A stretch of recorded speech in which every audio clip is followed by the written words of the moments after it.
One of the first things my wife and I did before getting married was take premarital counseling at our local church. Not because our relationship was failing, but because we wanted to understand how marriage break before ours ever had the chance. Most agencies do the exact opposite. They wait until operations collapse before fixing the system, and by then, they may have already lost between 15 and 30% of their annual revenue to problems they could not see. We choose a different approach. We simulated failure before failure became real. During the course, we've learned about something called rounding up. Rounding up happens when your partner is stressed and you assume the worst possible intention behind what they say. You take their words and round them up to mean something harsher than they actually meant.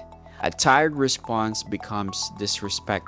A forgotten task becomes carelessness. A misunderstanding becomes proof that they do not care.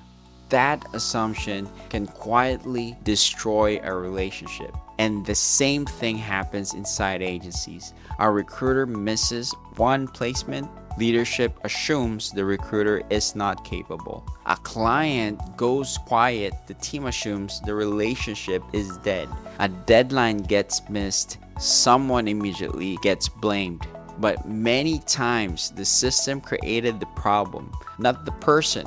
The quality of a marriage does not only affect how happy it feels, it can also influence health, well-being, and longevity. The same principle applies to business operations. When the internal system starts breaking down, everything downstreams begins to suffer. Revenue, client retention, team morale, and delivery quality. My wife and I also learned that individual space is not optional. It is structural. Without enough space, even love can begin to feel suffocating. And without operational clarity inside your agency, execution begins to suffocate. People become overwhelmed. Handoffs begins to fail, and small problems turn into expensive ones. That is why we do not wait for systems to collapse. We force them to fail in controlled conditions. We identify where the pressure exposes a weak point, then we rebuild it before the damage becomes real. That is how you protect a marriage, and that is how you build an agency that can scale.